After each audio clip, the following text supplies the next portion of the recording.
हम नहीं जानते कि भगवान की पूजा कैसी होती है, पाठ कैसे होता है, जप तप कैसे होता है। छोटा सा बच्चा नहीं जानता कुछ भी, लेकिन वो रोता है। वो जब रोता है ना, उसके पास शब्द भी नहीं होते कि माँ यहाँ आओ, बुला भी नहीं सकता, लेकिन वो रोता है। वो जब रोता है तो माँ कहीं भी हो दौड़ करके बच्चे के पास पहुंच जाती है। ऐसे ही जब भक्त भगवान के लिए रोता है तो भगवान कहीं भी हो दौड़ करके भक्त के पास पहुंच जाते हैं। इसलिए कहा कन्हैया को एक रोज रो कर पुकारा, कृपा पात्र किस दिन बनूंगा तुम्हारा। हे गोविंद, आपके लिए मैं कब रोऊंगा। भगवान की सबसे श्रेष्ठ भक्ति क्या है? भगवान की याद में रोना। इसलिए जब आप भगवान की पूजा किया करो तो इतने प्रेम से पूजा किया करो कि भगवान की याद में आंसू बहने लग जाए। गोपियों को कोई पूजा नहीं आती। गोपियां कहती हैं हम ब्रज की भोली गवारनिया, जप तप और साधन क्या जाने। हमें कुछ नहीं आता, लेकिन गोपियां कभी फूल ना चढ़ाती, कभी पूजा ना करती, कभी पाठ ना करती, लेकिन गोपियां भगवान की याद में केवल रोती हैं।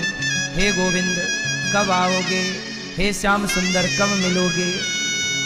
प्रिय भक्तों, भरत जी जब राम से मिलने आए तो भरत जी हंसते हंसते नहीं आए, भरत जी रोते रोते आए। और जब गए तो हंसते हंसते नहीं गए, रोते रोते गए। बस मेरी माँ, हमें कोई पूजा नहीं आती, हम कुछ अनुष्ठान नहीं जानते, कोई विधि नहीं जानते, लेकिन भरत जी की तरह यदि रोना आ गया, गोपियों की तरह रोना आ गया, तो ये समझना कि आपकी भक्ति सार्थक हो गई। भरत जी रो रहे हैं, हे माँ ये तुमने क्या कर दिया, पेड़ काट करके तुमने पत्तों को बचा लिया, क्या भरत राम के बिना रह सकता है। हे माँ तुमने अपने पुत्र की हत्या कर दी। कैकेयी बोली भरत तू क्या कह रहा है, मैंने तेरी हत्या कहाँ कर दी। तब भरत जी ने कहा माँ मेरे प्राण तो राम में बसते थे और आपने राम को वनवास भेज दिया, आपने मेरी हत्या ही तो कर दी। रो रहे हैं भरत जी। माँ कौशल्या से मिलने गए। भरत जी को लग रहा था कि माता कहेंगी वाह भरत तूने अच्छा षड्यंत्र रचा, मेरे बेटे को वनवास भेज दिया। जब भरत जी आए कौशल्या माँ से मिले तो भरत जी बोले माँ यदि गौशाला में आग लगा दी जाए और सारी गाय जल जाएं जिंदा तो माँ कितना पाप लगेगा। कौशल्या माँ बोली बेटा ये तो बहुत बड़ा पाप है, गायों को जिंदा जला देना, गौशाला में आग लगा देना बहुत बड़ा पाप है। तो भरत जी बोले कि माँ वो पाप मुझे लग जाएगा, गौशाला में आग लगा देने से सारी गाय जिंदा जल जाएं तो जो आग लगाएगा उसे जो पाप लगेगा ना माँ, वो पाप मुझ भरत को लग जाएगा। क्यों? भरत जी बोले माँ मेरे कारण राम जी वनवास चले गए। कौशल्या माँ बोली बेटा ये क्या कह रहा है, तुझे पाप ना लगे। भरत जी बोले माँ किसी के घर में आग लगा दो, वो घर जल जाए, वो घर में रहने वाले छोटे छोटे बच्चे भी जल जाएं, पति पत्नी भी जल जाएं, तो माँ कितना पाप लगेगा। माँ कौशल्या बोली बेटा ये तो बहुत बड़ा पाप है, किसी का घर जला देना। भरत जी बोले माँ बस वही वाला पाप मुझे लग जाएगा। क्यों क्यों ऐसी बातें कर रहा है। भरत जी बोले माँ मेरे कारण राम जी को इतना कष्ट हुआ, माँ मैं कैसे पाप से मुक्त होऊंगा माँ। कौशल्या माँ बोली कि बेटा ये तो होनी है, राम को वनवास जाना है, बस इस होनी को मैं टाल ना पाई बेटा। सुना हूं भरत भावी प्रबल, बिलख कहूं रघुना, बिलख कहूं मुनिनाथ, हानि लाभ जीवन मरण, यश अपयश विधि हार। इस होनी को गुरु वशिष्ठ जी भी ना टाल पाए, होनी तो होके रहे। इसलिए भरत जी बोले कि अब मैं राम से मिलने जाऊंगा, चित्रकूट जाऊंगा। 14 साल भरत जी मुस्कुराए नहीं। भरत जी ने कौन सा जप किया, कौन सा तप किया? केवल राम की याद में रोते रहे। इसलिए भरत जी धरती के सबसे श्रेष्ठ भक्त हैं, आचार्यों में श्रेष्ठ आचार्य। केवल रोते रहे। यादें, भगवान की याद ही तो भजन है। हमें भगवान की याद ही नहीं आती। हम माला जप रहे हैं लेकिन भगवान की याद ही नहीं आती, तो माला से क्या होगा? माला नहीं जप रहे हैं लेकिन भगवान की याद में है। ये याद होना ही भजन है, यही भक्ति है। इसलिए मेरी माँ, जो आंखों से आंसू, देखो लोग रोते हैं, कोई स्त्री के लिए रोता है, कोई पुरुष के लिए रोता है, कोई संसार के लिए, दौलत के लिए रोता है। आंसू उनके भी बहते हैं, पर धन्य है उनका आंसू बहाना जो भगवान की याद में रोते हैं कि प्रभु कब दर्शन दोगे?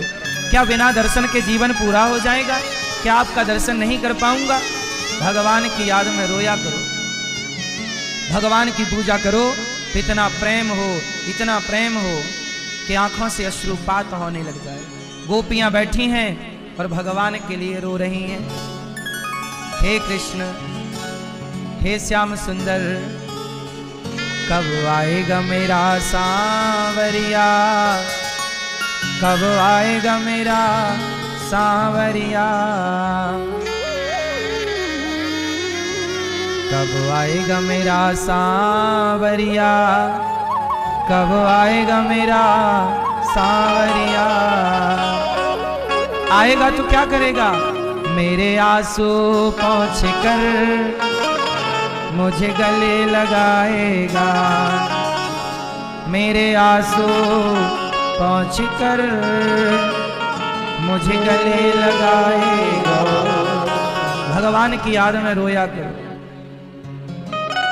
जब आप रोएं भगवान की याद में तो कोई ना हो, आपके आंसू पहुंचने के लिए कोई ना हो, बस आपकी आंखों से आंसू बहें, आप रोएं और आंसू पहुंचने आए तो भगवान ही आए। एक वो हो, एक आप हो, और कोई। भगवान कृष्ण रो रहे हैं, क्यों? हमारी गोपियां रो रही हैं। तब गोपियों ने, तब भगवान ने उद्धव जी से कहा, प्रेम की नगरी है, गोपियों का प्रेम, ब्रजवासियों का प्रेम उद्धव जी को छू गया। उद्धव जी को लगा कि मैं कहाँ आ गया। उद्धव जी पहुंचे तो पेड़ के नीचे कुछ ग्वाले रो रहे थे। तो उद्धव जी ने कहा, भैया यहाँ आओ, तुम रो क्यों रहे हो? तो ग्वालों ने कहा कि हमारे प्राण निकल गए। उद्धव जी हंसे, वाह अच्छा मजाक करते हो, अरे प्राण निकल जाते तो तुम मर ना जाते। ग्वालों ने कहा कि उद्धव जी, हम इस प्राण का क्या करेंगे जिस प्राण से जीवन चलता है, शरीर चलता है। ये प्राण तो हैं, पर हमारे प्राण धन तो कृष्ण थे, अब वो चले गए हमें छोड़कर। अब उद्धव ये बताओ कि जब प्राण चले गए तो इस चलते फिरते मुर्दे शरीर का हम करेंगे क्या? हम तो भगवान से यही कहते हैं कि हमारे इन प्राणों को भी जल्दी निकाल क्यों नहीं देते? हम इन प्राणों का क्या करेंगे? अब ये प्राण हमें बोझ लगने लगे। उद्धव जी बोले कि देखो तुम किसके लिए रो रहे हो? ग्वालों ने कहा कि हमारे प्रियतम कृष्ण हैं, हम उनके लिए रो रहे हैं, कह के गए थे 2 दिन में आऊंगा। क्या करें उद्धव, हमारे कन्हैया आए नहीं, और जब आए नहीं तो हम किसके लिए जिएं? हम तो फिर भी समझा लेते हैं अपने को। वो कृष्ण की मैया को जाकर देखो जरा। ग्वाले उद्धव जी को मैया के पास लेकर के आए। मैया यशोदा, जिस पालने में कभी कन्हैया झूला करते थे, खाली पालना झूला रही है मैया। लाला कब तक सोएगा, क्या जागना नहीं है? उद्धव जी बोले, ये तो कोई पागल औरत है। हाँ, ये पागल है, ये कृष्ण के लिए पागल है। जब से कृष्ण गए हैं ना, पागल हो गई है मैया, केवल पागलों की तरह व्यवहार कर रही है। भगवान की याद क्या है मेरी माँ। यशोदा माँ खाली पालने को झुलाती है। किसी ने आवाज लगाई माँ, मैया को लगा कृष्ण आ गए। हाँ दौड़ पड़ी, हाँ कन्हैया तेरे लिए मक्खन तैयार है रे, आ तुझे मक्खन खिलाऊं। बाहर आई, कहाँ मेरा कन्हैया। उद्धव जी बोले मैं कृष्ण का सखा हूं, मित्र, उन्होंने भेजा है। यशोदा मैया बोली उद्धव क्या मेरा कन्हैया नहीं आया? नहीं आए। क्यों नहीं आया? क्या उसे अपनी माँ की याद नहीं आती? क्या वो अपनी माँ को भूल गया है? उद्धव जी बोले ना माँ, भूले नहीं है। तो क्यों नहीं आया? मैंने उसे ऊखल से बांध दिया था, शायद इसलिए नाराज हो गया, इसलिए आया नहीं है। एक बार कह देना कि मैं पांव पकड़ के माफी मांग लूंगी, क्षमा मांग लूंगी, मुझसे दूर ना हो कन्हैया, तुम्हारे बिना मैं मर जाऊंगी। मैया रो रही हैं। उद्धव जी समझा रहे हैं मां, तुम जिन्हें अपना पुत्र कहती हो ना, वो भगवान है, वो भगवान है। उद्धव जी बोले ना, मैं किसी भगवान को नहीं जानती, मैं केवल अपने कृष्ण को जानती हूं। और मुझे कृष्ण भगवान के रूप में नहीं चाहिए, मुझे तो मेरे पुत्र के रूप में चाहिए। ये मां यशोदा का जो प्रेम है ना मेरी मां, ये निर्मल प्रेम है। और भगवान को यही प्रेम चाहिए। आप भगवान से प्रेम करें। और आप लोग क्या करते रहते हैं? पूजा, कभी फूल चढ़ाएंगे, कभी मिठाई चढ़ाएंगे, कभी ये चढ़ाएंगे, कभी वो चढ़ाएंगे ना। फूल, मिठाई, पैसा, रुपया अलग विषय है। भगवान आपके वस्तु और चढ़ावे के भूखे नहीं हैं, आपसे प्रेम की कामना करते हैं। मेरा भक्त मेरे से केवल प्यार करे। कैसा प्रेम? जैसे यशोदा माँ करती हैं। पूरी रात बीत गई, कृष्ण की चर्चा है। गोपियों के पास उद्धव जी गए। उद्धव जी बोले गोपियों तुम क्यों रोती हो? गोपियां बोली कि हम उनकी याद में रोती हैं, कह के गए थे 2 दिन में आऊंगा, अभी तक नहीं आए। अब बताओ हम किसके लिए जिए, हम क्यों जिए? एक सखी बोली हम मर भी तो नहीं सकती ना। क्यों?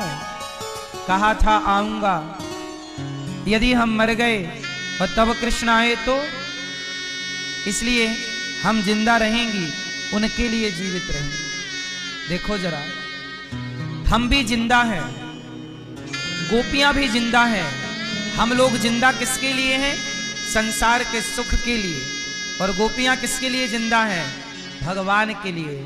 यदि आप भगवान के लिए जीवन रख रहे हैं, प्राणों को रख रहे हैं, तो आपका जिंदा रहना भी तो भक्ति है, क्योंकि भगवान के लिए जिंदा है। हम स्नान करते हैं तो भगवान के लिए कि नहा धोकर उनकी पूजा करेंगे, तो आपका स्नान करना भी भक्ति हो गया। गोपियां कहती हैं कि हमें रोने दो उद्धव जी, हमें रोने में बड़ा सुख मिलता है।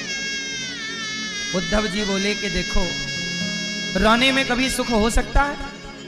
रोने में सुख नहीं। गोपियां बोली उद्धव तुम नहीं जानते, रोने का भी एक अपना सुख है। आप कभी भगवान की याद में रोइए, हे प्रभु कब दर्शन दोगे?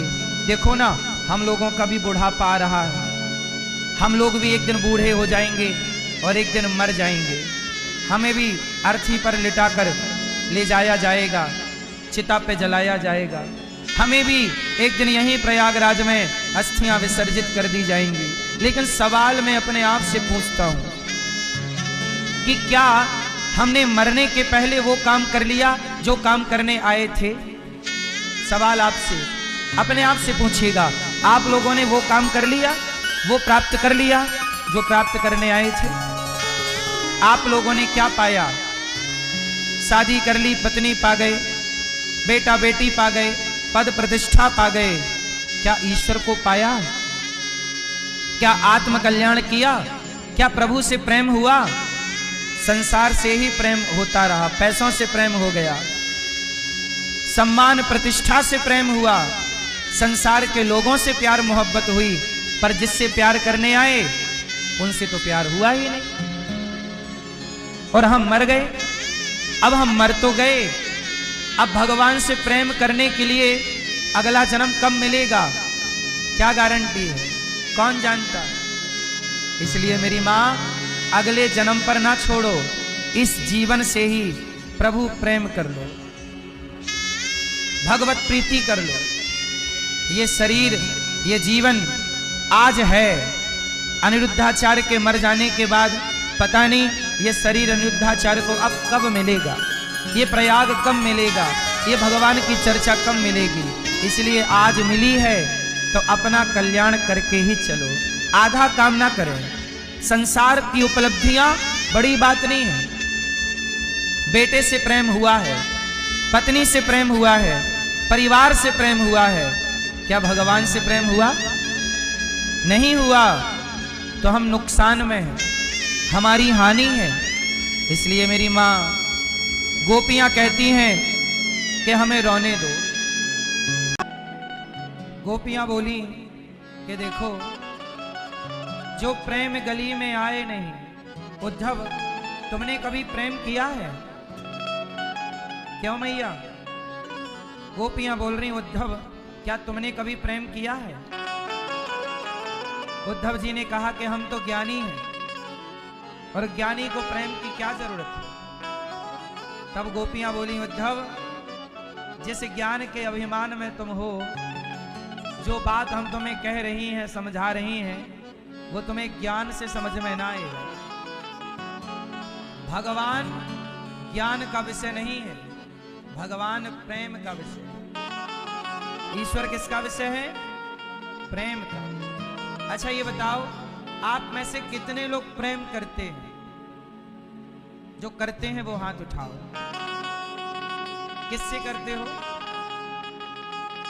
किससे करते हो? हैं?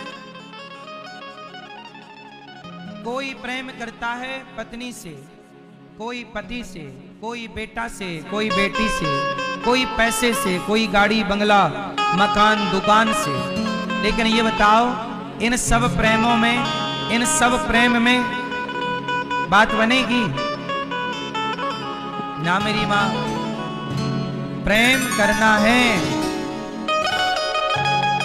तो पत्नी और पति के प्रेम से कल्याण ना होना है। इसलिए मेरी माँ, भगवान से प्रेम कीजिएगा। और प्रेम गोपियों का देखो कैसा है।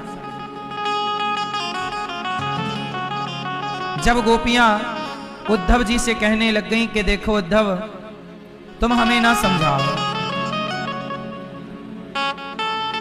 गोपियों ने कहा अब हम मर जाएंगी। तब दूसरी सखी ने कहा कि क्यों मर जाएगी? बोले आए नहीं श्याम जी, लगाई कहां देर रे। आए नहीं, कहा था आऊंगा।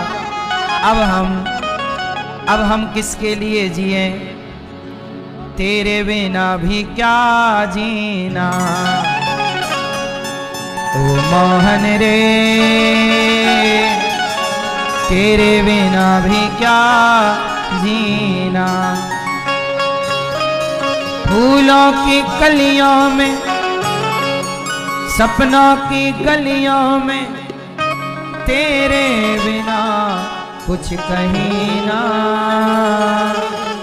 हे गोविंद, तेरे बिना भी क्या जीना। हे प्रभु, अब हम मर जाएंगी। उद्धव जी तुम आए हो तो ऐसा करो, थोड़ा सा जहर दे दो। उद्धव थोड़ा सा जहर दे दो। जब कृष्ण आए नहीं, संदेशा भिजवाया है, तो थोड़ा जहर दे दो। अब हम जी नहीं सकती। बताओ, भगवान को प्रेम चाहिए या पूजा चाहिए? क्या चाहिए? इसलिए वो पूजा जिसमें प्रेम ना हो, उस पूजा का कोई अर्थ नहीं।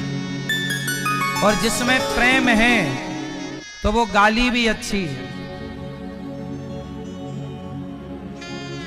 गोपियां गाली देती हैं, मधुप कितब बंधो मास प्रशांग्रिम सपत्न्याः। ए कपटी, कन्हैया तू बड़ा कपटी है।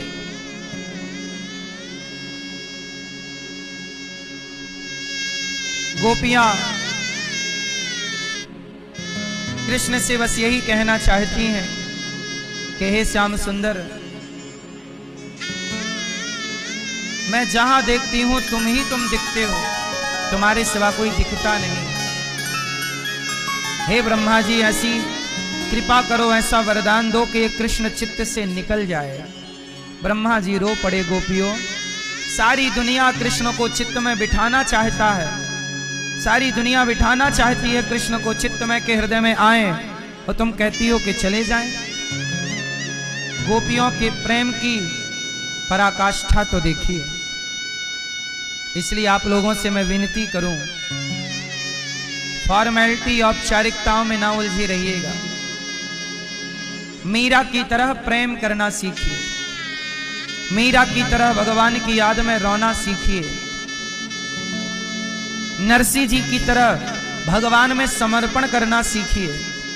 नरसिंह जी का बेटा मर गया, लोग बोले नरसिंह जी बेटा मर गया है, आप रो नहीं रहे हैं, आपका बेटा मर गया और आप रो नहीं रहे। नरसिंह जी बोले कि ये बताओ वो बेटा किसने दिया था? बोले भगवान ने। कहां से आया था? भगवान के यहां से। कहां चला गया? भगवान के यहां। तो मैं किसके लिए रोऊं?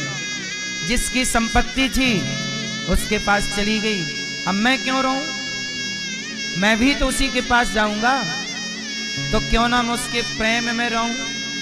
बेटे के लिए रोकर क्या पाऊंगा? भगवान के लिए रोऊं।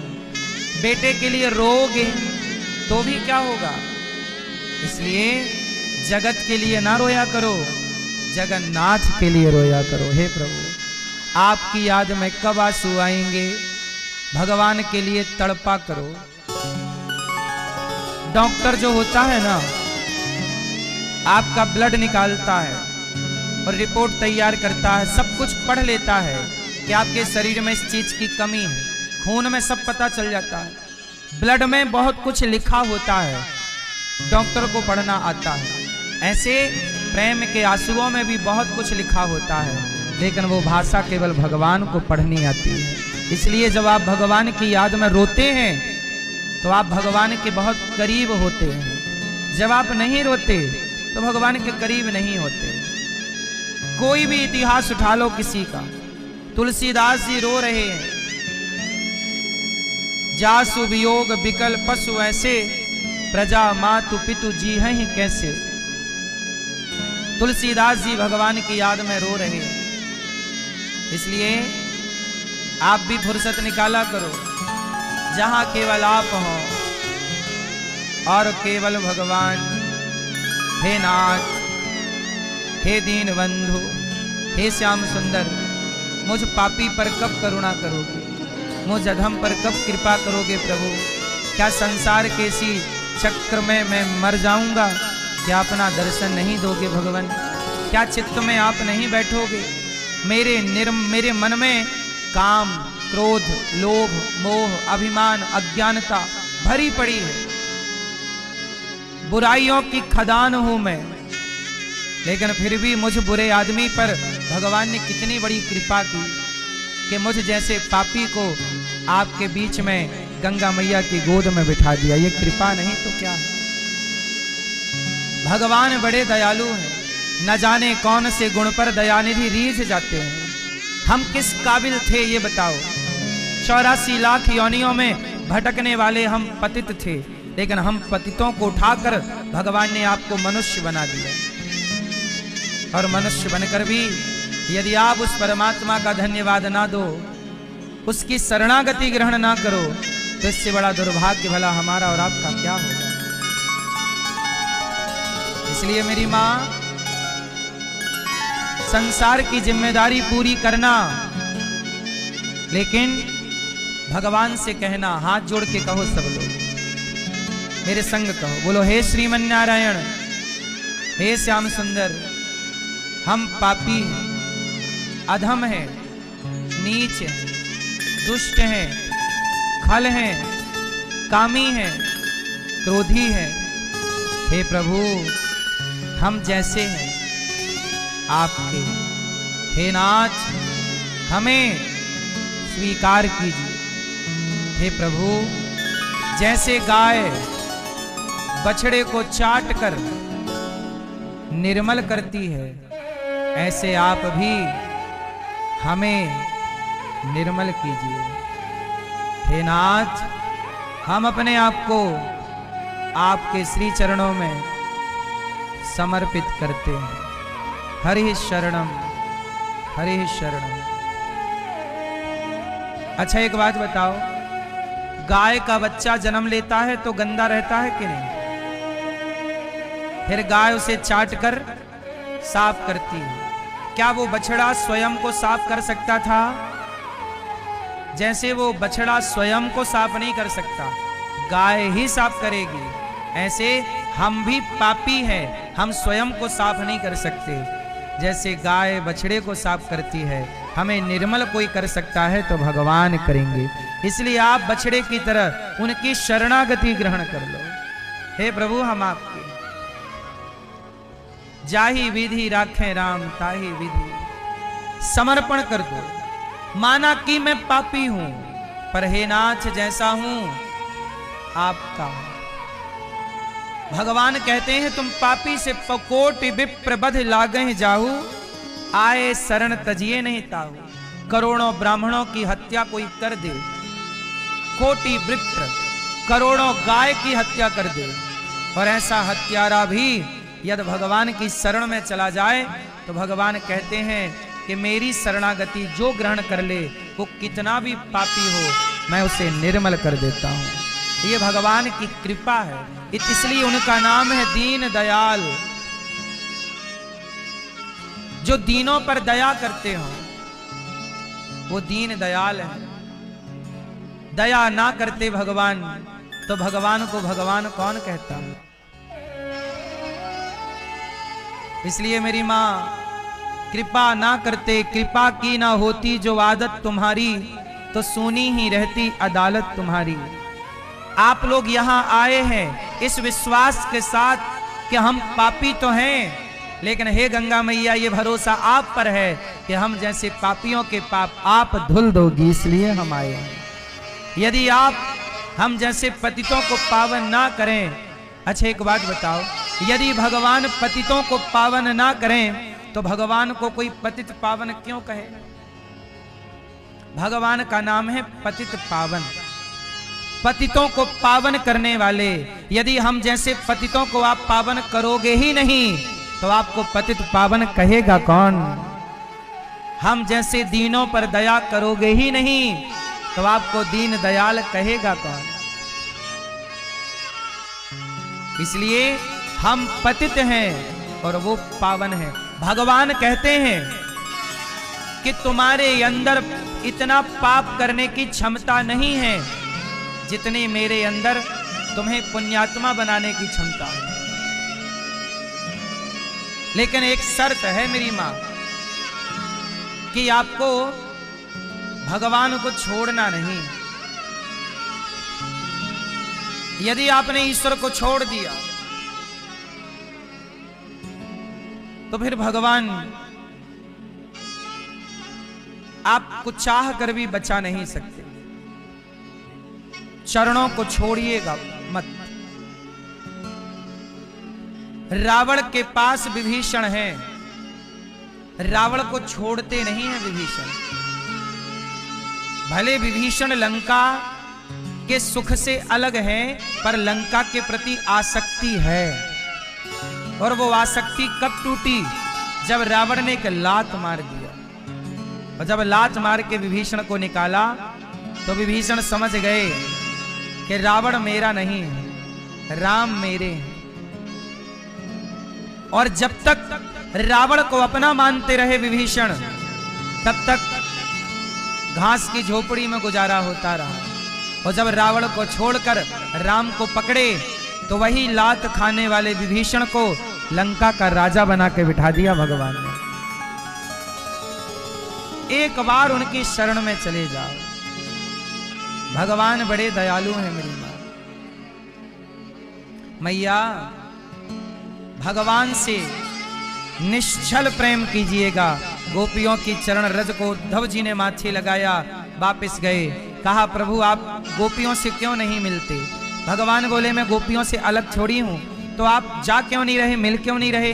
भगवान बोले उद्धव आपको जरा ज्ञान का घमंड हो गया था, उस ज्ञान के अभिमान से उतारने के लिए मैंने आपको वृंदावन भेजा। मैं गोपियों से एक पल के लिए अलग नहीं हूं। तब भगवान ने हृदय में ब्रजमंडल का और गोपियों का दर्शन कराया। भगवान कोई अलग छोड़ी है गोपियों से। कभी वृंदावन आना तो ज्ञान के अभिमान में ना आना। यदि ज्ञानी बनकर वृंदावन आए तो कुछ ना पाओगे। वृंदावन तो प्रेमियों की नगरी है, इसलिए प्रेम का चश्मा पहन के आना वृंदावन। इसलिए वृंदावन के बंदर चश्मा निकाल लेते हैं कि ये वाला हटा लो, अब प्रेम का चश्मा लगाओ। यहाँ प्रेम के चश्मे से कुछ देखोगे तो दिखेगा, वरना कुछ भी नहीं दिखेगा आपको। जो प्रेम गली में आए नहीं, प्रियतम का ठिकाना क्या जाने। जिसने कभी प्रेम किया ही नहीं, वो प्रेम निभाना क्या जाने। जिसने बेटी को जन्म दिया ही नहीं, कहते जिसके पैरों में विमाई फटी ही नहीं, वो पीर पराई क्या जाने। और जिसने बेटी को जन्म दिया ही नहीं, वो बेटी की विदाई क्या जाने। कुछ चीजें हैं तो सब नहीं जानते और सब जान भी नहीं सकते। इसलिए कभी वृंदावन आओ तो प्रेम, भगवान को देखो तो प्रेम की आंखों से। उद्धव जी वृंदावन से गए, भगवान ने दर्शन कराया। देखो ज्ञान में और प्रेम में थोड़ा सा अंतर है। ज्ञानी बंदर के बच्चे के जैसा है। बंदर का बच्चा बंदरिया को पकड़ता है, बंदरिया नहीं पकड़ती बच्चे को। बोलो हाँ। तो ज्ञानी भगवान को पकड़ता है, बंदर के बच्चे जैसा है। और भक्त बिल्ली के बच्चे जैसा है। बिल्ली का बच्चा बिल्ली को नहीं पकड़ता, बिल्ली बच्चे को पकड़ती है। इसका मतलब हुआ कि ज्ञानी भगवान को पकड़ता है और भक्त भगवान को नहीं, भगवान भक्त को पकड़ते हैं। इसलिए ज्ञानी खतरे में है, ज्ञानी के गिरने की संभावना है, पर भक्त के गिरने की संभावना नहीं। इसलिए भक्ति कीजिएगा, भक्त बनिएगा। उद्धव जी को लेकर भगवान गए द्वारिका। विवाह किया भगवान ने रुक्मणी जी से, फिर दूसरा विवाह जाम्बवंत की बेटी जाम्बवती से, तीसरा विवाह सत्यभामा से, चौथा यमुना मैया से। ये जो यमुना मैया प्रयागराज जी में है, ये भगवान की पत्नी। पांचवा विवाह उज्जैन में मित्रविंदा से, छठवां विवाह भगवान का सत्या के साथ हुआ, सातवां विवाह भगवान का भद्रा के साथ और आठवां विवाह लक्ष्मणा के साथ। भामासुर नाम का एक दैत्य था जिनके पास 16,100 कन्याएं बंदी थी। भामासुर ने 16,100 कन्याओं को क्या बना रखा? बंदी।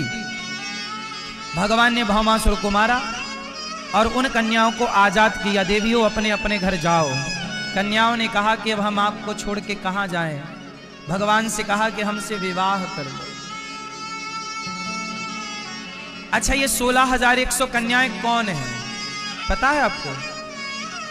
ये वेद की ऋचाएं हैं, ये तो आप जानते हैं। जब राम जी त्रेता में जनकपुर गए सीता मैया से विवाह करने, तो जनकपुर की जितनी सीता मैया की सखियां थीं,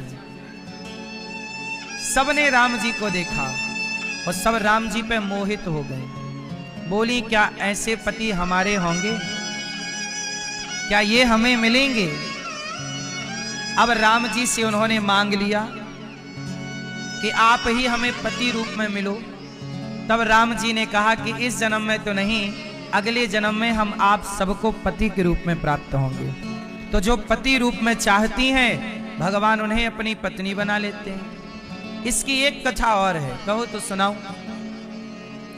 बद्रीनाथ जी का नाम सुना होगा।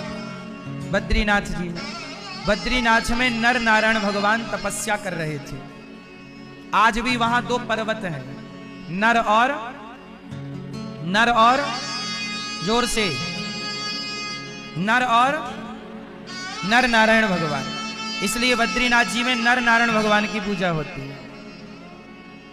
तो बद्रीनाथ जी में भगवान नारायण नर नारायण तपस्या कर रहे थे। इंद्र को लगा डर, इंद्र को लगा कि कहीं ये तपस्वी लोग तपस्या करके हमसे इंद्रासन ना छीन लें। तब क्या हुआ कि इंद्र ने अपनी अप्सराओं को भेजा। इंद्र के पास 16,100 अप्सराएं हैं, सारी भेज दी।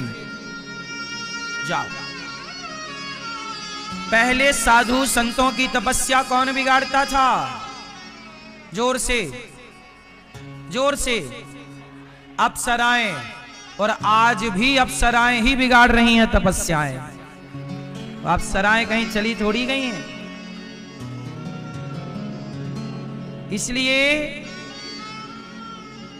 तपस्या के मार्ग में, भक्ति के मार्ग में चल रहे हो तो सबसे बड़ी बाधा है अप्सरा। अवसर मिला नहीं कि अप्सरा आई। आजकल लड़के लोग पढ़ रहे हैं तो पढ़ाई के दौरान ही उन्हें कोई अप्सरा मिल जा रही है और उसी अप्सरा के चक्कर में उनका अवसर खत्म हो जाता है। हाँ या ना? लड़के कम नंबर लाते हैं, लड़कियां ज्यादा नंबर लाती हैं, क्योंकि लड़के अप्सराओं में उलझ जाते हैं। और सुन लो लड़कों, अप्सराओं ने साधु संतों की तपस्या बिगाड़ दी तो तुम्हारी पढ़ाई बिगाड़ना कौन सी बड़ी बात है? इन अप्सराओं के लिए, इन अप्सराओं से बचोगे तो ही अपने लक्ष्य तक पहुंचोगे। और यदि इन अप्सराओं में उलझ गए तो ना घर के रहोगे ना। विश्वामित्र जी का नाम सुना होगा। विश्वामित्र जी चले तपस्या करने, बड़े संत, इतने बड़े विश्वामित्र जी जिन्होंने राम को लेकर के गए थे अयोध्या जी से। विश्वामित्र महामुनि ज्ञानी, विश्वामित्र जी तपस्या कर रहे, अप्सरा आ गई और अप्सरा इतनी सुंदर आई कि बाबा जी को प्यार हो गया और विश्वामित्र जी ने अप्सरा से शादी कर ली। शादी हो गई, बच्ची हो गई, लड़की हो गई। और जब लड़की हुई तो अप्सरा बोली अब टाटा, बाबा जी जाओ। कहाँ?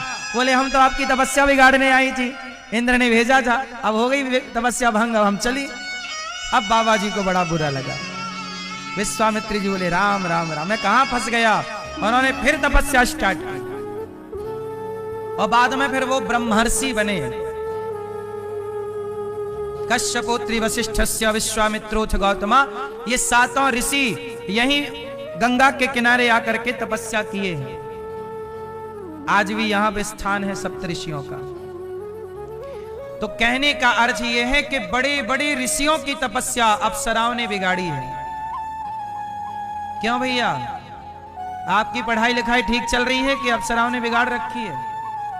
हैं? बिगड़ गई? इलू इलू तो नहीं चल रहा है? इसलिए मेरी मां, मेरे नौजवान दोस्तों, अब सुनो, नर नारायण भगवान कर रहे तपस्या। इंद्र ने भेज दी 16,100 अप्सराएं, जाओ बिगाड़ो इनकी तपस्या। भाई सारी भेज दी कि एक पर मोहित नहीं होंगे, दो पर नहीं होंगे, इतनी सारी किसी पर तो होंगे।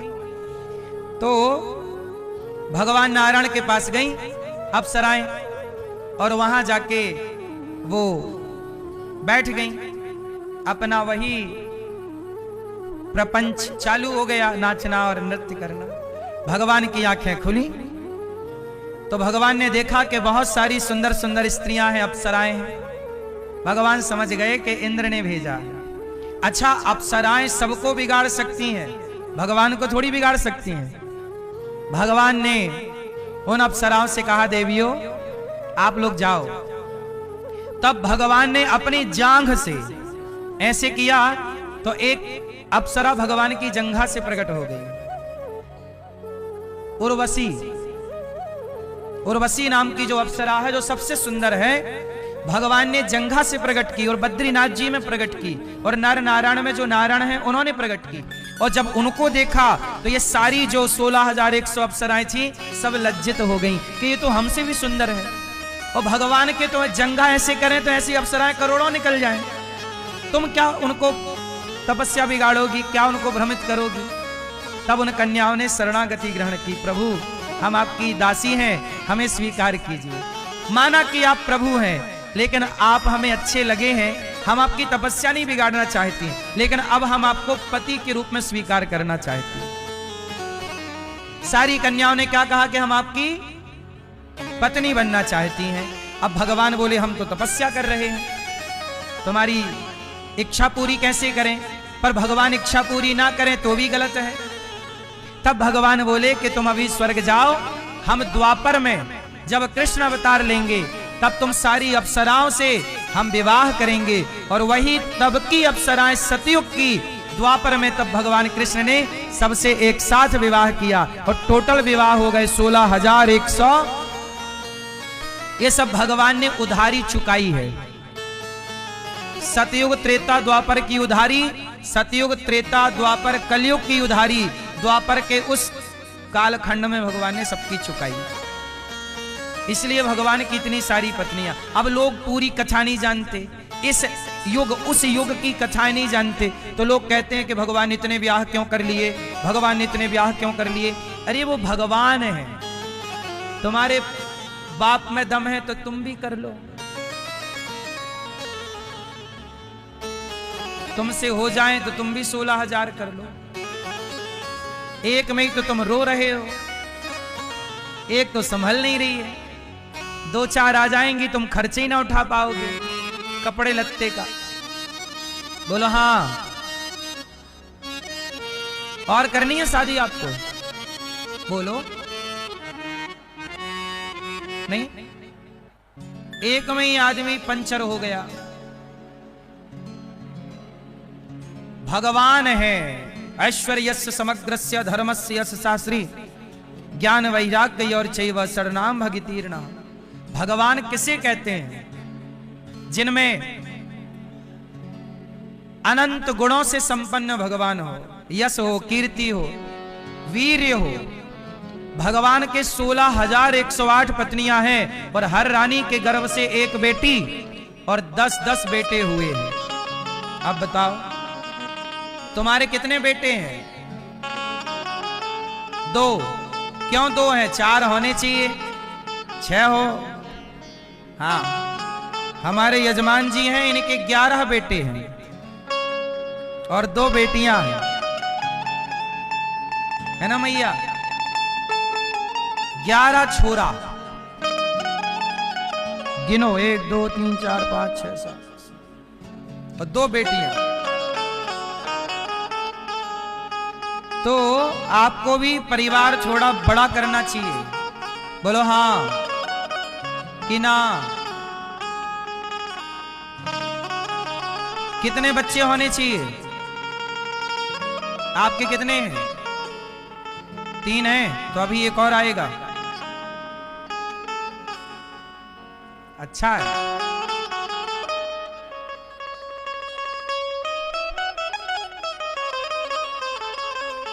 चार बच्चे तो कम से कम हों।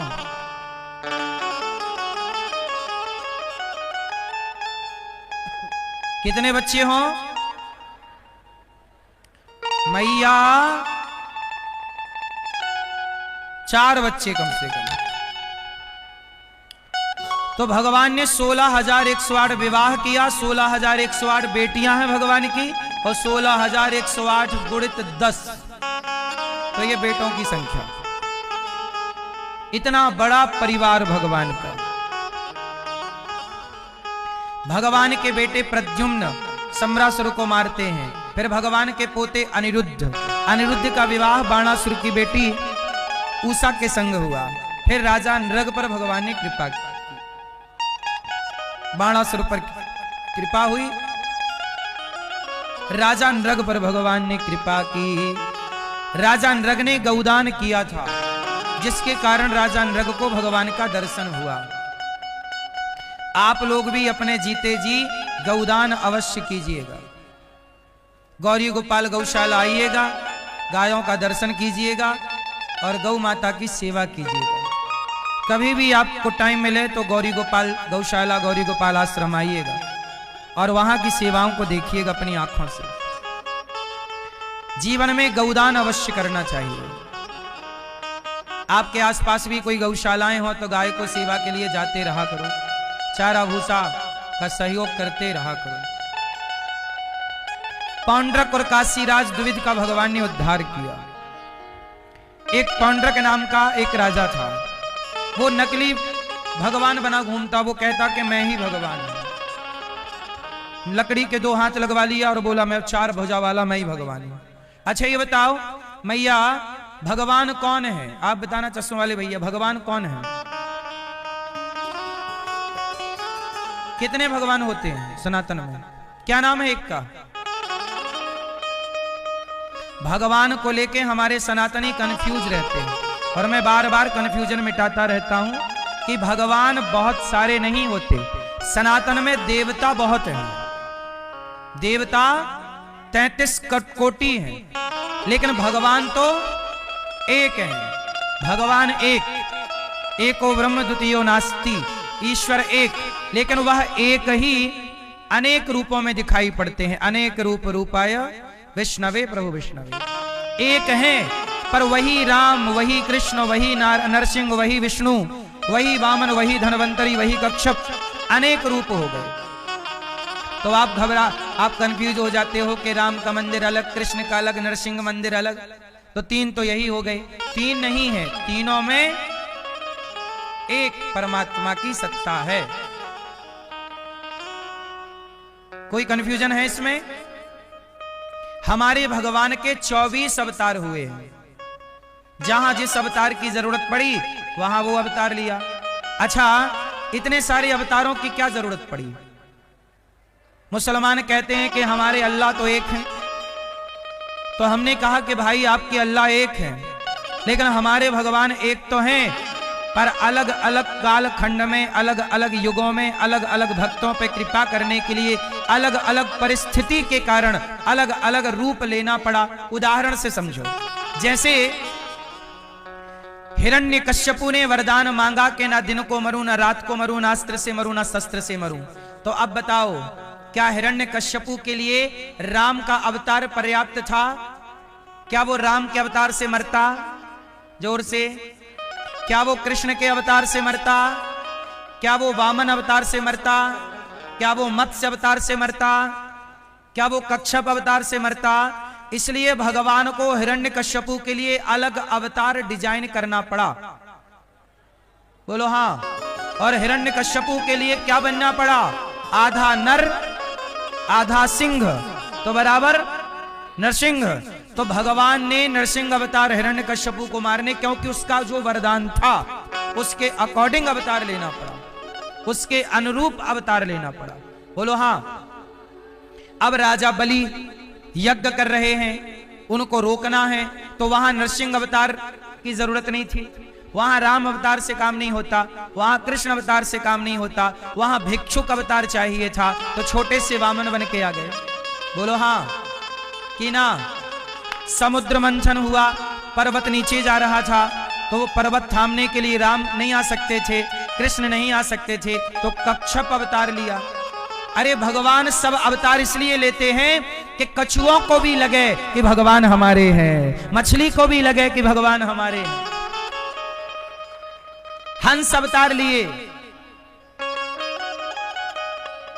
मैंने सुना कि प्रयागराज में कोई हंस तीर्थ है? हंस तीर्थ है यहां यही यहां है कि बनारस में? हंस तीर्थ है यहीं प्रयागराज जी में, और उस पे लोगों ने कब्जा कर लिया है। तो आप लोग जरा छुड़वाओ। सरकार ने भी बोल दिया है कि ये भगवान की हंस, भगवान के 24 अवतारों में एक अवतार हंस अवतार हुआ है। तो हंस अवतार यही हुआ था प्रयागराज में। तो वो हंस तीर्थ है एक जगह यहाँ पर, तो वहां पर अब कब्जा कर लिया कुछ लोगों ने, यहीं पे बता रहे थे कुछ लोग के कब्जा कर लिया है, अतिक्रमण कर लिया है, तो उसे हटवाना चाहिए।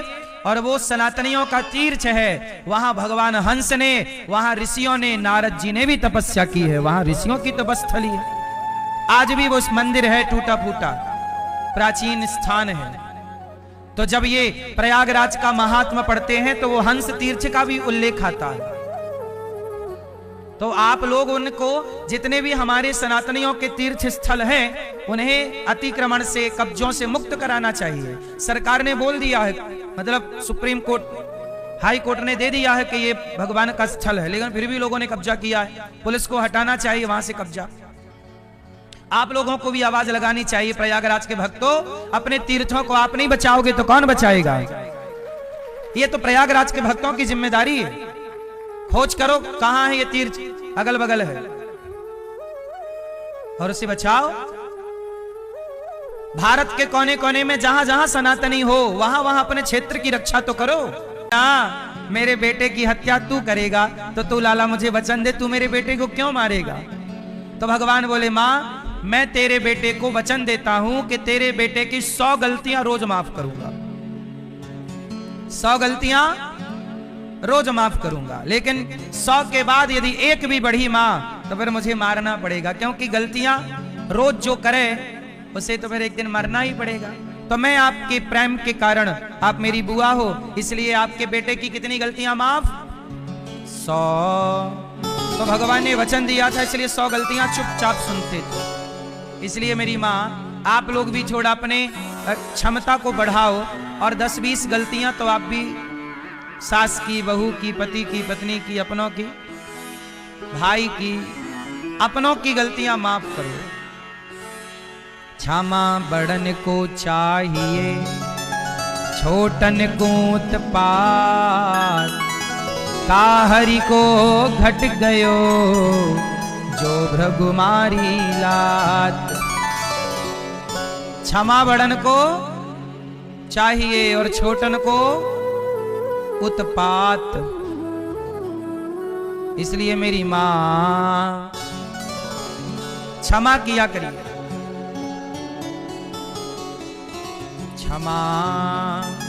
भगवान ने क्षमा किया, आपको भी क्षमा कर देना चाहिए अपनों की गलतियां। अति जब हो तब अलग विषय, थोड़ी बहुत परेशान होने की जरूरत नहीं।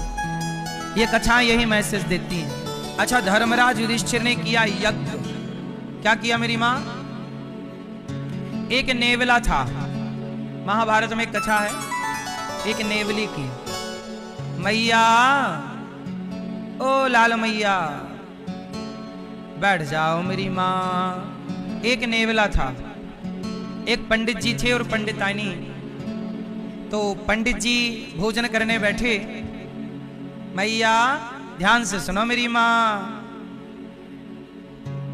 मोबाइल ना चलाओ भगवान, सुनो। एक पंडित जी थे और पंडितानी जी थी, बहुत गरीब थे। पंडित जी भोजन करने बैठे, पंडितानी ने परोसा। पंडित जी भोजन करने बैठे कि तभी कोई भिखारी आ गया और वो कहने लगा कि पंडित जी हम बड़े भूखे हैं, कुछ भोजन मिल जाए। तो पंडित जी ने अपनी थाली खिसका दी और अपनी थाली दे दी, उस भिखारी को खिलाया पिलाया और बढ़िया वो खा के चला गया। अब पंडित जी की पंडितानी बोली कि आपने अपना भोजन तो दे दिया, अब ऐसा है जो मेरे लिए थोड़ा सा बचा था, चलो उसे अपन दोनों जन खाते हैं। तो पंडित पंडितानी जो थोड़ा सा बचा था उसी का आधा आधा किया, और आधा आधा था तो पेट भरा ही नहीं, ना पंडितानी का पेट भरा। पंडित जी बोले कि तुम पूरा खा लो, उन्होंने कहा नहीं। पंडितानी ने कहा आप खा लीजिए, मैं शाम को खा लूंगी। नहीं नहीं, अच्छा अपन दोनों खाते हैं। तो दोनों के हिस्से में आधा आया, ना पंडितानी का पेट भरा ना पंडित जी का।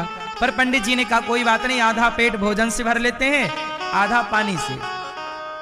तो भोजन किया और पंडित जी ने हाथ धुले। तो जहां हाथ धुले वहां पर एक नेवला बैठा था। तो पंडित जी के हाथ का जो पानी धुलने का था वो नेवले के शरीर में जाके गिरा। तो नेवले का आधा शरीर गीला हो गया और जहां जहां वो पानी पड़ा वहां वहां नेवले के बाल सोने के हो गए, सुनहरे हो गए, सोने जैसे। नेवले ने देखा कि मेरी पूंछ सोने की हो गई, आधा शरीर मेरा सोने का हो गया। तो वो नेवला पंडित जी से पूछा, पंडित जी मैं आधा सोने का कैसे हो गया? तो वहां बगल में कोई साधु सब चीजें देख रहे थे। तो संत जी ने उस नेवले से बात की और संत ने कहा कि देख, इस ब्राह्मण ने अपना भोजन भी किसी को दान कर दिया। इसके पुण्य से, जब इसका पुण्य हाथ धोया तो इसके पुण्य से, ये इतना पुण्यात्मा ब्राह्मण है कि ये हाथ धुल रहा है तो उसके हाथ से जो पानी गिर रहा है, वो पानी पंडित जी को जो स्पर्श कर रहा है वह जलवी पुण्यमय हो जा रहा है। तो ये तेरे शरीर में पड़ा तो तेरा रंग सुनहरा हो गया। तो नेवला बोला कि एक काम करो पंडित जी, आधा सोने का हो गया, मैं अच्छा नहीं लगूंगा, आप ऐसा करो मुझे पूरा गीला कर दो, मैं पूरा सोने का हो जाऊंगा तो मैं नेवलों का राजा हो जाऊंगा, मैं सबसे बड़ा हूं, देखो मैं सोने का हूं। तो साधु जी ने कहा ऐसा है कि पंडित जी ने तो हाथ धुल लिया, अब तुम ऐसा करो कि धर्मराज युधिष्ठिर यज्ञ करने वाले हैं, वहां बड़े बड़े साधु महात्मा जपी तपी ज्ञानी आएंगे और जहां सब लोग अपना हाथ धोलें तो वहीं बैठ जाना। किसी ना किसी के पुण्य से तुम पूरे सोने के आधे यहां हो गए, आधे धर्मराज युधिष्ठिर यज्ञ करने वाले हैं, जाओ वहां हो जाना। अब नेवला चला, धर्मराज युधिष्ठिर यज्ञ कर रहे थे, यज्ञ में भंडारा चल रहा था बड़ा विशाल। अब यज्ञ पूरा हो गया, भंडारे में बड़े बड़े साधु संत गृहस्थ सब खाए और सब हाथ धुलते रहे और वो नेवला वहीं बैठा रहा। पूरा यज्ञ हो गया, सब खा पी के चले गए, पर नेवला सोने का हुआ ही नहीं। धर्मराज युधिष्ठिर बैठे दरबार में, दरबार लगा।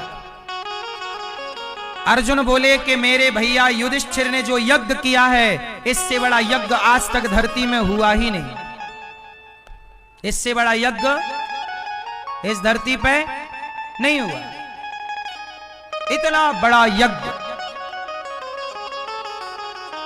तब वो नेवला पहुंच गया सभा में और नेवला बोला, अर्जुन झूठ ना बोलो, तुम्हारे भाई का यज्ञ उस ब्राह्मण के यज्ञ से बड़ा नहीं है। अर्जुन बोले, तुम कौन हो नेवला? भगवान कृष्ण भी वहीं बैठे थे। नेवला बोला, अर्जुन तुम्हारे भाई धर्मराज ने, युधिष्ठिर जी ने यज्ञ किया है, पर इनका यज्ञ इतना बड़ा नहीं है जितना बड़ा यज्ञ उन पंडित जी का रहा। अर्जुन ने कहा, नेवला तुम कौन हो, क्या कहना चाहते हो, स्पष्ट कहो। तब नेवले ने पूरी बात सुनाई कि मैं पंडित जी के यहाँ था, उन्होंने एक भूखे को भोजन कराया और अपना हाथ धोया तो मेरा शरीर देखो सोने का हो गया, सुनहरा। और आपके यहाँ इतने बड़े यज्ञ में इतने लोग खाए, सब हाथ धुले, मैं सबके नीचे रहा, लेकिन मेरा आधा अंग सोने का। इसका मतलब आपका यज्ञ उतना बड़ा नहीं। अब तो अब अर्जुन का अभिमान टूट गया, धर्मराज युधिष्ठिर का अभिमान टूट गया। भगवान श्री कृष्ण बोले कि अर्जुन चरणों में गिरे भगवान के कि प्रभु आप बताइए ये यज्ञ पूरा हुआ कि नहीं? भगवान श्री कृष्ण बोले कि ना, अभी ये यज्ञ पूरा नहीं हुआ। क्यों? बोले सब लोग भोजन कर लिए, पर अभी भी एक स्वपच भोजन करने को बाकी है। कहां है वो? ढूंढो, कोई अभी भोजन में बाकी है। ढूंढा तो जंगल में एक व्यक्ति बैठे हैं, साधु, जो भगवत चिंतन कर रहे हैं। कहा कि ये बैठे हैं देखो, और वो साधु नहीं, एक स्वपच, मतलब जिसे आज की भाषा में दलित कहते हैं, दलित समाज का एक कोई व्यक्ति है जो भूखा है। कहा कि तुमने यज्ञ किया, सबको भोजन कराया, लेकिन अभी एक तुम्हारे राज्य में भूखा है, चलो इन्हें ले चलो। उन्हें सा सम्मान लाए और धर्मराज युधिष्ठिर ने भोजन कराया। और भोजन करा के जब उन्होंने हाथ धोए तो नेवला वहीं बैठ गया। और जब हाथ धोए और उन स्वपच्छ साधु के हाथ का जल का स्पर्श जब नेवले के शरीर में पड़ा तो पूरा नेवला सोने का हो गया। अब धर्मराज युधिष्ठिर का यज्ञ पूरा हुआ। इसका मतलब ये कथा ये कहना चाहती है कि जब तक आखिरी व्यक्ति भोजन ना कर ले तब तक आपका यज्ञ सफल नहीं होता। अन्नदान जब तक ना हो तब तक यज्ञ सफल नहीं होता।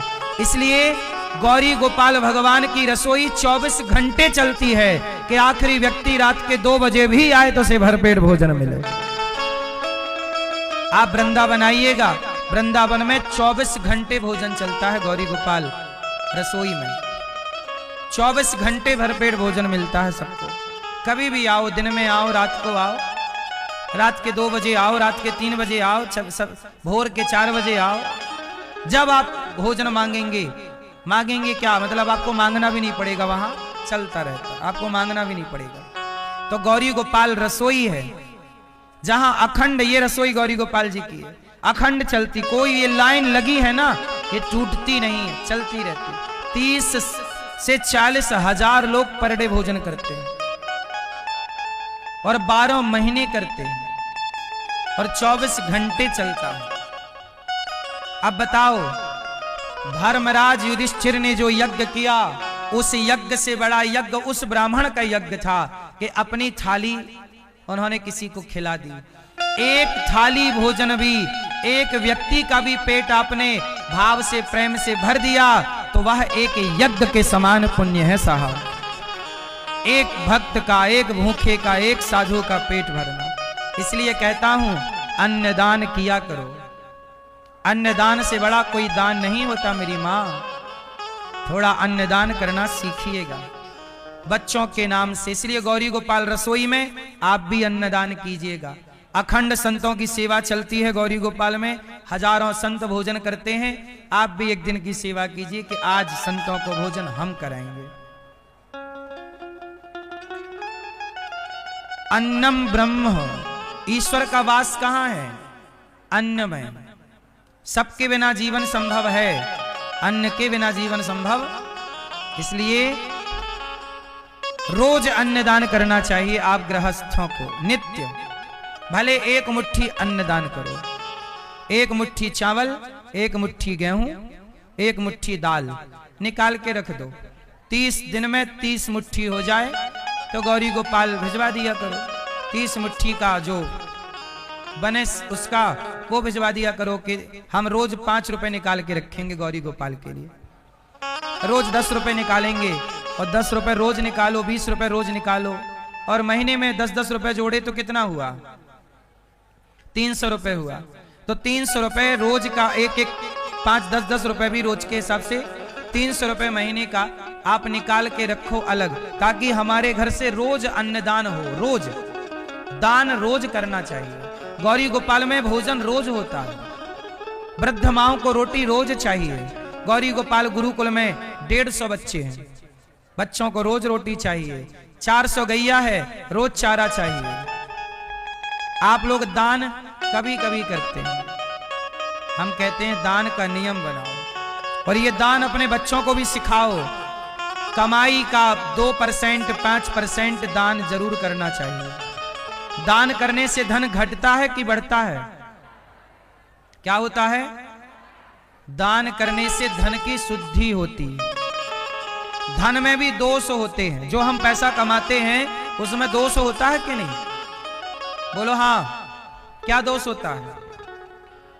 अब जैसे सरकारी कार्यकर्ता है, सरकारी कार्यकर्ताओं को सरकार पैसा देती है। अब सरकार को पैसा कहां से आता है?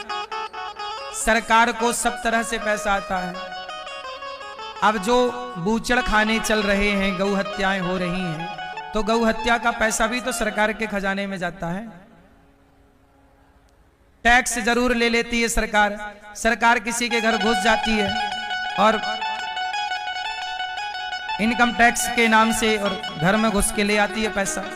तो जिसका पैसा घर सरकार घुस के ले आती है, ईडी बोलते हैं कुछ, तो ये बताओ जिसके घर से पैसा ले गई वो हंस तो रहा ना होगा। आपके घर कोई घुस जाए सारा पैसा ले जाए।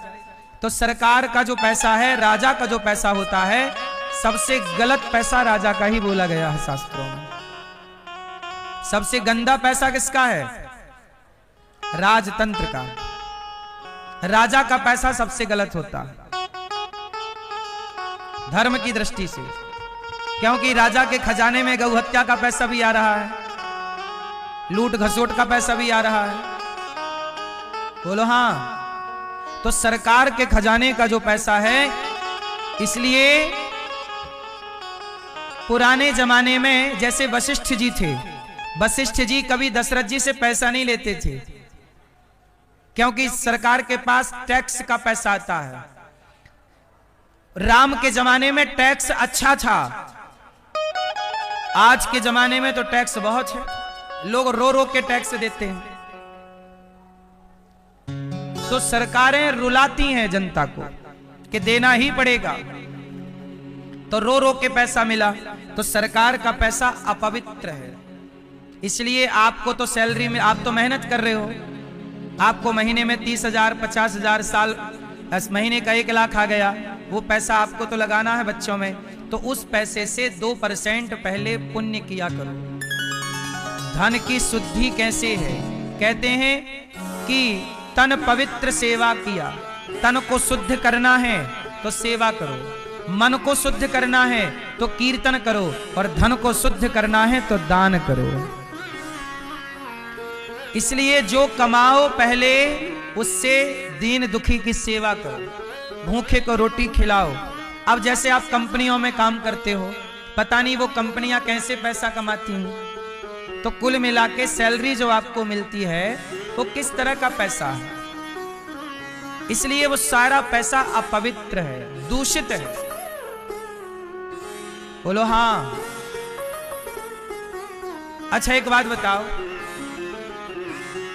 कई बार बैंक खुलने का टाइम होता है 10 बजे, और 10 बजे बैंक खुलती कहां है साहब? 11 बजे से कार्यवाही चालू होती है। अधिकारी लेट आते हैं, सैलरी पूरी पा रहे हैं पर लेट आ रहे हैं, तो बताओ वो काम चोरी कर रहे हैं कि नहीं? काम कर रहे हैं 9 रुपए का और पैसा मिल रहा है इन्हें 10 रुपए, तो 1 रुपए बेईमानी का हुआ कि नहीं? आपको 8 घंटे की ड्यूटी है और आप आधा घंटा लेट पहुंचे, तो पैसा तो पूरा पाओगे, लेकिन आधा घंटा की चोरी की कि नहीं आपने? धर्म की दृष्टि से देखो, यदि धर्म की दृष्टि से देखोगे तो वो चोरी है, हाँ या ना? वो चोरी का पैसा तुम्हें फलेगा। इसलिए कहता हूं कि हमारे धन में बहुत दोष होता है। इसलिए कहता हूं कि जो पैसा कमाओ उसका पहले थोड़ा सा हिस्सा धर्म के लिए, दान के लिए निकाल दो, फिर यूज करो, फिर वो पवित्र हो जाता है। धन की शुद्धि दान से है, मन की शुद्धि कीर्तन से है, तन की शुद्धि सेवा से है। कहते हैं खाया पिया अंग लगेगा, दान दिया संग चलेगा, और बचे खुचे में जंग लगेगा। बोलो राधे राधे। जो रह गया वो जंग खाएगा, जो खा लिया वो अंग लगेगा। बोलो हाँ। आजकल सबको सरकारी नौकरी चाहिए। पहले का आदमी सरकारी नौकरी से बचता था, क्योंकि सरकार का पैसा अच्छा नहीं होता। बोलो हाँ। ये बात सही है कि गलत? हम गलत बोल रहे हैं क्या? क्यों मैया? गौ हत्या का जो पैसा जाता है वो कहां जाता है? सरकार के खाते पे, और वही पैसा आप लोगों को बंटता है महीना पूरा होने पे। कर दिया जाए और प्राइवेट स्कूलों को बोला जाए कि सरकारी स्कूल के जितने बच्चे हैं इन्हें आप फ्री में पढ़ाइए और फीस कम करिए, और सरकारी स्कूलों का जो खर्चा है सरकार थोड़ा सा सपोर्ट प्राइवेट स्कूलों को कर दे, और एक ही स्कूल रह जाए, या तो फिर प्राइवेट खत्म हो जाए तो सरकारी सरकारी रह जाए। अब ना वो घर के हैं ना शिक्षा है ही नहीं हमारे देश में। आज किसी बच्चे को पढ़ना हो, आईएएस बनना हो, आईपीएस बनना हो, तो बताओ गरीब का बच्चा बन पाता है? डॉक्टर कलेक्टर बन पाता है? क्योंकि जो पढ़ाई उसे पढ़नी है उनकी कोचिंग बड़ी महंगी है। बोलो हाँ। सामान्य बच्चा नहीं पढ़, चाहता है पढ़ना, मैं भी डॉक्टर बनूं, मैं भी इंजीनियर बनूं, मैं भी जज बनूं, पर कहां उसके लिए शिक्षा है? हमारे देश में एक सी व्यवस्था नहीं है सबके लिए। हमारे देश में जितने लोग हैं उतनी व्यवस्थाएं। सरकार हमारे देशवासियों के साथ भेदभाव करती है। किसी के लिए कोई व्यवस्था है तो किसी के लिए कोई व्यवस्था। बोलो हाँ, ये बात सही है कि गलत है? शिक्षा राम के जमाने में फ्री हुआ करती थी, पर हमारे यहां कोई भेदभाव नहीं होता था। चलो बताओ, भगवान कृष्ण कहां पढ़े थे? उज्जैन में पढ़े थे, और कृष्ण के संग सुदामा जी पढ़े थे। सुदामा ब्राह्मण हैं और कृष्ण यदुवंशी हैं। तो यादव और ब्राह्मण एक साथ पढ़े के नहीं? मतलब आज के नेता कहते हैं, आज के कुछ लोग कहते हैं कि पहले सबको पढ़ाया नहीं गया, सबको पढ़ने का अधिकार नहीं दिया गया। अरे पढ़ने का अधिकार सबको था। एक गुरुकुल में यादव ब्राह्मण एक साथ पढ़ते थे कि नहीं? सुदामा और कृष्ण इसका उदाहरण है। तो ये झूठ क्यों बोलते हैं नेता लोग कि पहले लोगों को पढ़ाते नहीं थे, सबको पढ़ाने का अधिकार, पढ़ने का अधिकार नहीं देते? सबको था, जो पढ़ता सबको। ये द्वापर की बात है। शिक्षा पर सबका अधिकार था। चाणक्य ने चंद्रगुप्त को पढ़ाया कि नहीं? आजकल लोग कहते हैं कि पहले तो भारत में स्त्रियों को पढ़ने नहीं दिया। क्यों मैया बताओ, पहले भारत की स्त्रियां पढ़ी लिखी थी कि अनपढ़ थी? हैं? क्या थी? पहले भी स्त्रियों को पढ़ने की आजादी थी। नहीं आजादी होती तो बताओ, झांसी की रानी अनपढ़ थी कि पढ़ी लिखी थी? बोलो। अहिल्याबाई होलकर अनपढ़ थी कि पढ़ी लिखी थी? आद्य शंकराचार्य जी से शास्त्रार्थ करने वाली महिला हजारों साल पहले मां भारती मंडन मिश्र की पत्नी अनपढ़ थी कि पढ़ी लिखी थी? इसका मतलब नारियों को तब भी शिक्षा दी जाती थी। जिन्हें पढ़ना था तब भी पढ़ती थी, नहीं पढ़ना तो आज भी कुछ लड़कियां नहीं पढ़ती, कुछ लड़के नहीं पढ़ते। ना पढ़ने वाला तो आज भी नहीं पढ़ रहा है। तो समाज तब भी शिक्षित थी। ऐसा आपके कानों में जहर घोला गया कि पहले नारियों को पढ़ने का अधिकार नहीं था, सब अधिकार थे। मैं कितनी पढ़ी लिखी नारियों का इतिहास आपको बता सकता हूं। सब पढ़ते थे, कोई भेद नहीं था। पहले लोग कहते थे कि जातवाद था, छुआछूत थी। पहले गरीब आदमी, दलित समाज को लोग बोलते थे कि गरीब हुआ करते थे। नहीं। अच्छा एक बात बताओ, पहले सबके पास पैसा था, ब्राह्मण के पास गरीबी थी। जितने भी पुराना इतिहास पढ़ोगे, एक गरीब ब्राह्मण था। पहले ब्राह्मण गरीब था, लेकिन क्षत्रिय पैसे वाला था, वैश्य भी पैसे वाला था, और शूद्र भी पैसे वाले हुआ करते थे। मैं आपको उदाहरण दे रहा हूं। चलो बताओ, जब राजा हरिश्चंद्र ने अपने आप को बाजार में बेचा, तो हरिश्चंद्र को किसने खरीदा था? ब्राह्मण ने, क्षत्रिय ने, वैश्य ने कि शूद्र ने? उत्तर दो। किसने? जोर से। किसने? शूद्र ने। डॉम ने खरीदा था। डॉम, जिन्हें आज आप दलित भाई कहते हैं। इसका मतलब है राजा हरिश्चंद्र को खरीदने की ताकत एक दलित भाई में थी। मतलब उस जमाने में दलितों के पास भी धन था, तब ना खरीदे होंगे। मतलब हमारे देश में गरीबी नहीं थी। सबको धन पर्याप्त था, इतना धन था कि वो राजा को भी खरीद लिया। और हमारे देश में क्या षड्यंत्र फैलाया गया कि दलित के पास तो पैसा ही नहीं है, तुम्हें तो पढ़ने का अधिकार नहीं दिया गया, तुम गरीब हो। ना मेरी मां, ब्राह्मण क्षत्रिय वैश्य शूद्र चारों को पढ़ने का अधिकार था, चारों को कमाने का अधिकार था, चारों धनवान थे। मेहनत जो करेगा तो आज भी धनवान होगा, आज भी नहीं करेगा तो आज चाहे क्षत्रिय हो चाहे वैश्य, आज भी गरीब है यदि काम नहीं करोगे तो। लेकिन हमारे देश में आपस में लड़ाने के लिए जो मुगलों ने, अंग्रेजों ने और कुछ नेताओं ने जो राजनीति की, इससे बड़ा नुकसान हो गया। भारत के इतिहास को ठीक से जाना नहीं, कोई भेद नहीं था। हां या ना? आज तो हमारे देश में जातियों के नाम पे समीकरण निकलते हैं। अच्छी बात नहीं है जातियों के नाम पे लड़ना, प्यार मोहब्बत से रहना चाहिए। भारत की अखंडता एकता को बनाए रखो। हम आपस में लड़ जाएंगे तो फिर यह देश गुलाम हो जाएगा। आपस में लड़ो मत, संगठित रहो। सुदामा जी, तो मैं आपसे क्या कहना चाहता था कि हमारे देश में शिक्षा कैसी हो? जोर से, फ्री हो। शिक्षा कैसी हो? फ्री। दो चीजें फ्री करनी चाहिए सरकार को, शिक्षा और स्वास्थ्य।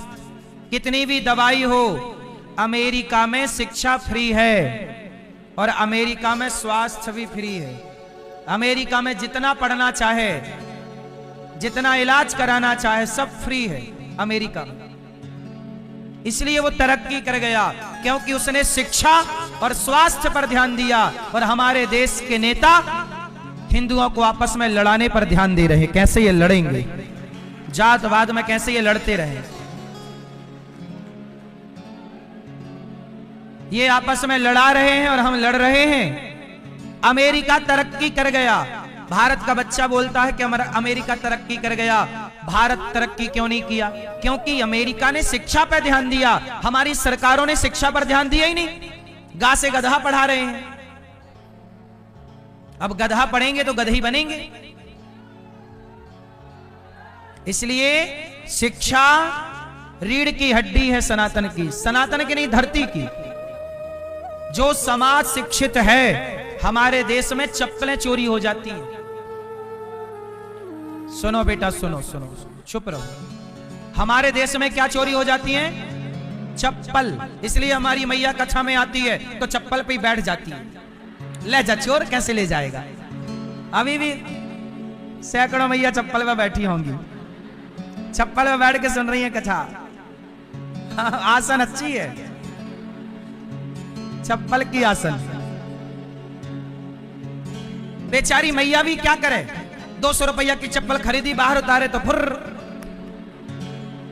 लाओ 200 रुपया। 400 की आपकी हो गई। 4 चप्पल तो 4 पहन के आई थी क्या? एक चप्पल 4 बार चोरी हुई, एक चप्पल 4 बार खो गई। मैया की चप्पल है कि क्या है? एक चप्पल 400 की है तो 2 चप्पल 800 की, 400 की चप्पल खो गई। बस करो मैया चप्पल।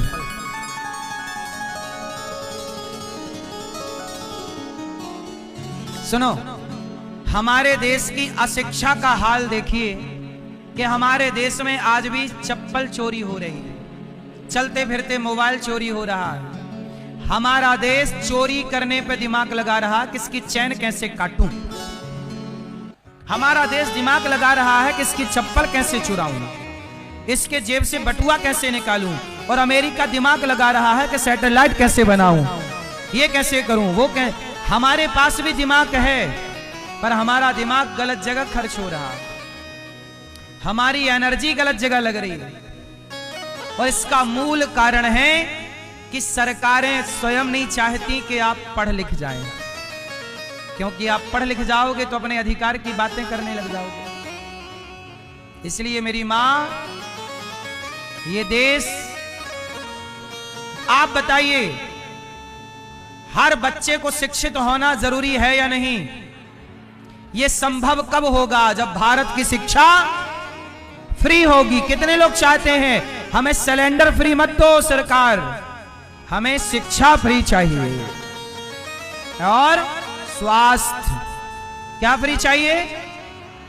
शिक्षा और स्वास्थ्य क्या फ्री चाहिए आपको? बस की टिकट, सरकारें टिकट फ्री कर रही है, जाओ घूमने, घूमते रहो। कुछ जगह की सरकार किसी ने टिकट फ्री कर दिया, किसी ने। अब कुछ सरकारें कह रही हम लैपटॉप बांटेंगे। लैपटॉप बांट तो दोगे भैया, चलाना भी तो आए, पहले शिक्षा तो दो। इसलिए मेरी मां, भारत का तो भगवान ही मालिक है। शिक्षा स्वास्थ्य पर काम होना चाहिए, लेकिन हमारे देश में बस, हमारे देश